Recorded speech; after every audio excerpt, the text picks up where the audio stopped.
아하스가 왕위에 오를 때에 나이가 20세라. 예루살렘에서 16년 동안 다스렸으나 그의 조상 다윗과 같이 아니하여 여호와 보시기에 정직하게 행하지 아니하고 이스라엘 왕들의 길로 행하여 바알들의 우상을 부어 만들고 또 흰놈의 아들 골짜기에서 분향하고 여호와께서 이스라엘 자손 앞에서 쫓아내신 이방 사람들의 가증한 일을 본받아 그의 자녀들을 불사르고 또 산당과 작은 산 위와 모든 푸른 나무 아래에서 제사를 드리며 분향하니라. 그러므로 그의 하나님 여호와께서 그를 아람 왕의 손에 넘기심에 그들이 쳐서 힘이 많은 무리를 사로잡아 다메섹으로 갔으며 또 이스라엘 왕의 손에 넘기심에 그가 쳐서 크게 사륙하였으니 이는 그의 조상들의 하나님 여호와를 버렸습니다. 르말야의 아들 베가가 유다에서 하루 동안에 용사 12만 명을 죽였으며 에브라임의 용사 시그리는 왕의 아들 마아세야와 국내 대신 아스리감과 총리 대신 엘가나를 죽였더라. 안녕하세요. 오늘 허남전 목사님의 설교문 일부죠. 믿음의 계승과 영적 분별력. 이 내용을 가지고 좀 깊이 들어가 보려고 합니다. 역대하 28장이 배경인데 신앙이 다음 세대로 어떻게 이어지는가, 또 어려울 때 뭘 붙잡아야 하나 이런 질문들을 던지고 있어요. 왜 그런 경우 있잖아요. 정말 신실한 부모님 밑에서 자랐는데 자녀는 좀 다른 길을 간다거나 아니면 반대로 믿음이 전혀 없는 집안에서 정말 놀라운 신앙인이 나오기도 하고요. 이런 현상들 한 번쯤 궁금해 보셨을 텐데요. 오늘 이 자료 보면서 부모 역할과 개인의 선택, 그 사이의 관계를 한번 파헤쳐 보죠. 바로 시작할까요? 자료가 처음 던지는 지문부터가 참 흥미로운 것 같아요. 말씀하신 그 역설적인 상황이요. 신앙 좋은 부모, 근데 자녀는 엇나가고 또 반대의 경우도 있고요. 주변에서도 유명한 목회자 자녀가 방황한다거나 아니면 정말 어려운 환경인데도 신앙으로 딱 바로 서는 분들 이야기 들어보셨을 거예요. 이걸 어떻게 봐야 할까요? 네, 여기서 자료가 딱 짚는 게 그거죠. 신앙이라는 게 혈통이나 좋은 환경이라고 해서 그냥 자동으로 이렇게 쭉 내려가는 게 아니라는 거예요. 그러니까 단순히 물려주는 걸로 끝나는 게 아니고 각 사람의 선택, 그리고 또 하나님의 주권, 이게 좀 복잡하게 얽혀있는 영역인 거죠. 아, 그 대표적인 예로 유다 왕 아하스를 들고 있네요.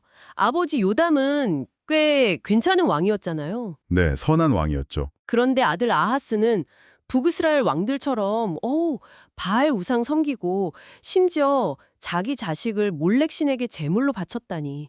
역대하 28장 2절 3절 보면 정말 좀 충격적인데요. 그렇죠. 아주 극단적인 사례예요.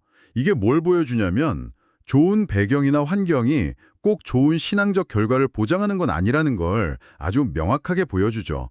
여기서 자료가 한 걸음 더 나가서 하는 얘기가 결국 자녀 교육의 결과는 부모가 최선을 다하더라도 궁극적으로는 하나님께 달려있다. 이렇게 이야기하거든요. 어떻게 보면 부모 입장에선 좀 위안이 될 수도 있고 또 한편으론 부담도 될 수 있는 말이죠. 그렇다고 부모가 그냥 손 놓고 있으라는 뜻은 아닐 텐데요.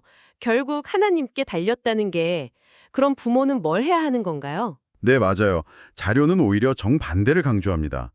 자녀 신앙 교육의 첫 번째 책임은 교회나 다른 누가 아니라 바로 부모한테 있다는 거예요. 딱 선을 긋죠. 말씀을 가르치고 또 기도로 맡기고, 그리고 무엇보다 중요한 건 부모 자신의 삶으로 신앙을 보여주는 것. 이게 핵심이라고 말합니다. 아, 삶으로 보여주는 것. 네. 그리고 이게 자녀가 어릴 때만 해당되는 게 아니고 나이와 상관없이 계속되어야 하는 책임이라는 거죠. 그러네요. 특히 그 코로나 시기 예시를 들면서 믿지 않는 가정 아이들이 부모님 반대로 교회 못 나왔던 거예요. 아, 가정의 영적 분위기가 정말 실제적인 영향을 미치는구나 싶었어요. 네, 그렇습니다. 그만큼 가정 환경이 중요하다는 걸 간과할 수 없다는 거죠. 근데 아하스 왕의 문제가 우상 숭배 이게 다가 아니었다면서요. 자료를 보면 주변 나라들, 그러니까 아람이나 북이스라엘이 쳐들어오는 그런 어려움이 있었을 때 그때 하나님께 돌아간 게 아니라 그 당시 강대국이었던 아스로 왕에게 도움을 청했다고요. 역대하 28장 16절에 나오는데 이 선택은 좀 어떻게 봐야 할까요? 바로 그 지점이 이 자료가 말하는 영적 분별력이 없는 상태를 보여주는 겁니다.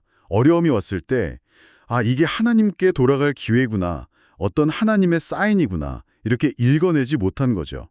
그리고는 그냥 인간적인 방법, 힘 있는 사람을 먼저 찾은 거예요. 잠언 29장 25절 말씀이 딱 그거잖아요.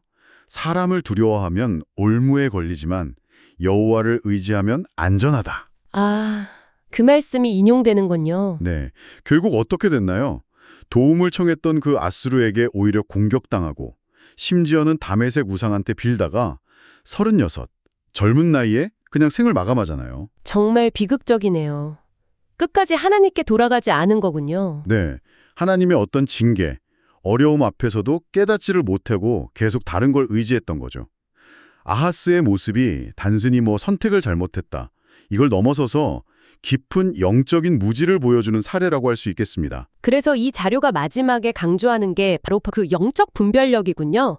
하나님의 신호를 알아차리고 방향을 바꿀 줄 아는 지혜. 어려울 때 사람이나 세상의 기대는 대신에 기도의 자리, 하나님께로 나아가는 그런 판단력. 이게 왜 그렇게 중요할까요? 여기서 말하는 분별력이라는 게 그냥 상황 판단 잘하는 능력 이런 차원이 아닌 거죠. 하나님의 뜻이 뭘까? 먼저 묻고 그분의 방법을 신뢰하고 따르려는 그 신앙적인 결단, 그 자체를 의미하는 거거든요.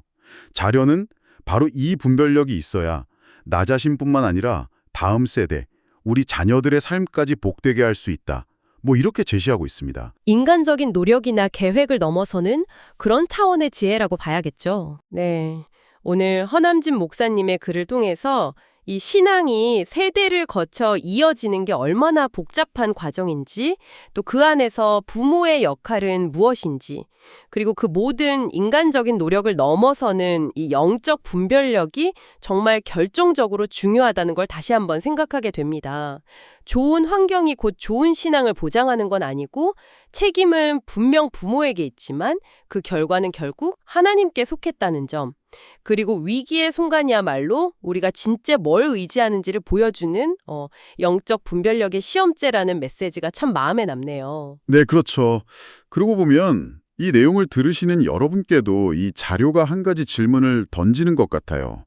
혹시 당신의 삶에서 이건 좀 하나님의 사인 같다라고 느껴졌던 어떤 어려움이나 전환점 같은 거 없으셨나요? 그때 혹시 아하스처럼 다른 무언가에서 답을 찾으려 하셨는지, 아니면 잠시 멈춰서서 하나님께로 방향을 틀 그런 기회로 삼으셨는지, 이 질문을 한번 스스로에게 던져보시는 것도 의미 있는 시간이 될 것 같습니다.